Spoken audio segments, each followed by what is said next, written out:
What's up, everyone? On Tuesday, the 26th of March, we are getting Amy. We've kind of expected this for a long while now, but it just got confirmed a few days ago.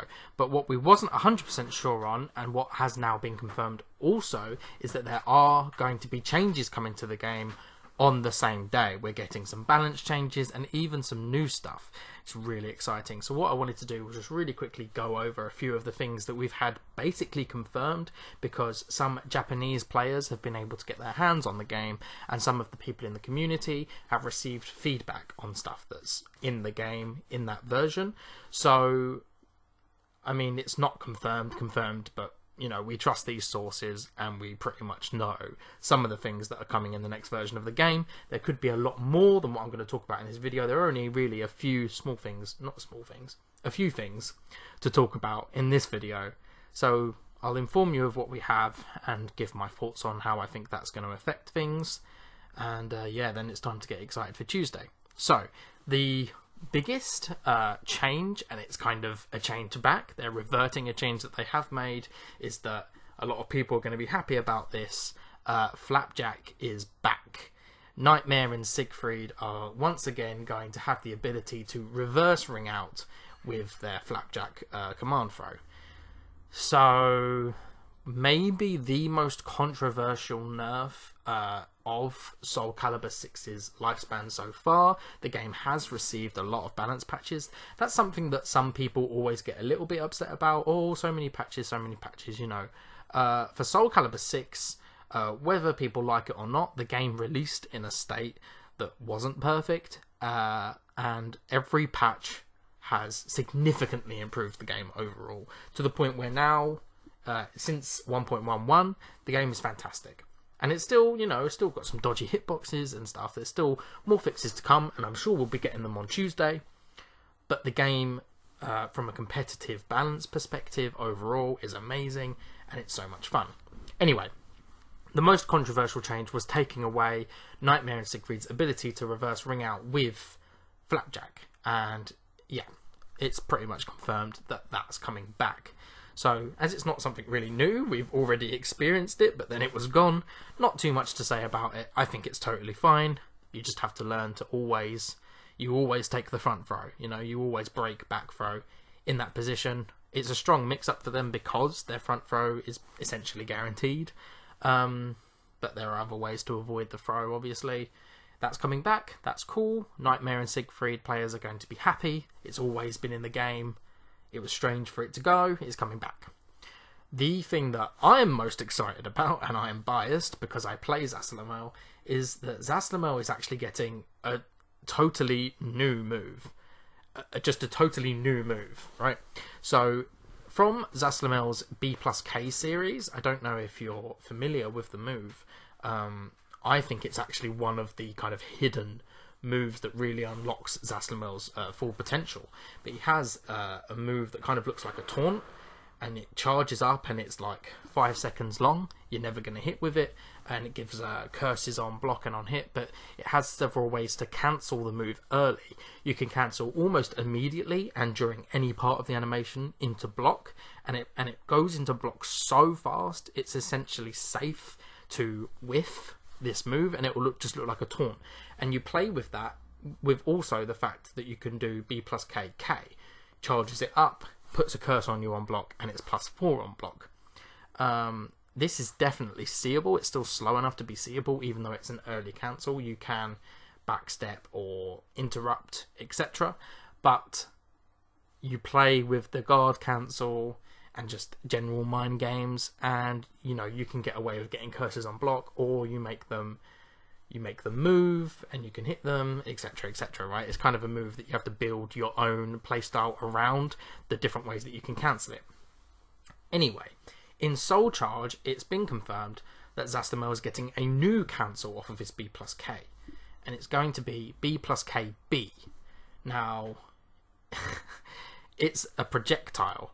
It's a mid, I think we have to guess vertical, mid-vertical, plus on block break attack that gives a curse on block. And they're saying it's very, very fast once it comes out. I think my best interpretation is that once the projectile actually comes out, it's a very fast projectile, kind of like Taki's, where the slowness of it comes from the start-up animation before she throws it. So you can see the start-up, and if you're at a distance, you can probably step. But once it comes out, it's like, whoom, goes across the screen, you know? So the counter to Zaslamel's Soul Charge at the moment is pretty much to just run away, because he has the suck-in bubble. You get outside of the range of his ability to suck you in with plus frames, and you kind of go, well, now you have to come to me, and your meter's burning away, right? So this kind of gives Zaslamel that it extends his effective range. And if I come out of Soul Charge, if I spend a meter essentially on Soul Charge, and say I manage to come out with it with 2 curses or 3 curses that I wouldn't have had otherwise, I'm not that mad about spending a meter and gaining 2 or 3 curses, even if I don't get any damage. Curses are incredibly important for Zaslamel's game plan. So, what else are we getting? Taki, and I hope she's getting even more than this. I'm hoping that there's a lot more that we haven't heard of yet. But Taki, apparently her possession throw is now going to be a mix-up. Right now, you can always break it. It's not a mix-up. It's the same break every time. Taki's possession throw is becoming a mix-up. Obviously, you know, for obvious reasons, this makes the stance much stronger than it currently is. What else are we getting? Apparently, we're going to get changes to stages. So the small stages that are in the game that aren't walled or don't have small walls or something like that. So think about Killick stage. Killick stage. So you got the desert stage, the one with the water underneath, and I think there's one more. Apparently these stages are going to be getting a bit bigger. They have spoken in the past, the team, about how they don't really want to nerf characters' ring out ability, their ability to ring out from long distances. They would rather make these small ring out stages a bit bigger. It's one solution, and it sounds like that's going to be what they're going with. This is the one of the ones that I'm a little bit less sure about whether or not it's actually confirmed, but it is something they've mentioned in the past, so definitely sounds like something that we can believe in. I think it's probably going to happen. The final one that's kind of... this one's pretty much confirmed. Also, Linkors has been talking about it on Twitter, is that Siegfried's base hold B, I think it's base hold, SBHB, is becoming a break attack. I'm not the biggest expert on Siegfried's stances, but apparently this is going to really help his Oki game, and it's a bit of a weird change because what people wanted was for us to be able to stop people re-GIing AGIs. But once again, this is kind of maybe not the most elegant, but a way around a situation that was awkward. This is going to be a big buff to, like I say, his Oki game, and just the pressure, the mix-up that he can get from that particular stance. So even just from what we already know, and there's probably a lot more to come, Siegfried players are going to be very happy with this patch. With getting FLAPJACK back, which, whether or not people thought it was strong, is something that people have definitely wanted back for its flavour. And a new break attack in stance, right? Can't be bad. I definitely wouldn't mind having one. Oh wait, no, I am getting one, but I can throw it at you from across the screen. So yeah, Amy coming on Tuesday, as well as a totally new move for Zaslamel, some buffs for Siegfried, FLAPJACK is back, buffed mix-up potential from possession for Taki.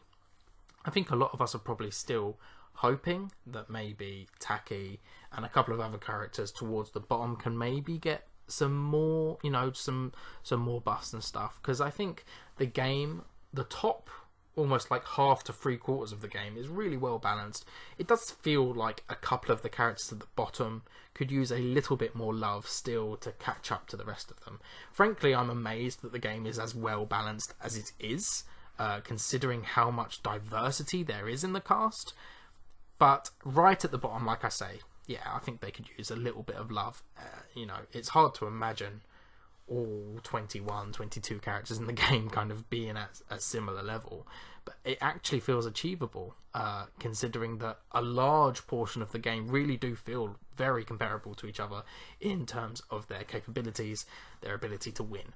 So that's it for this video. Like I say, just wanted to quickly talk about things that I've heard that we're almost certainly going to be getting on Tuesday, if you trust the sources, and we have no reason not to, and talk about how I think that's going to affect the game from what we know.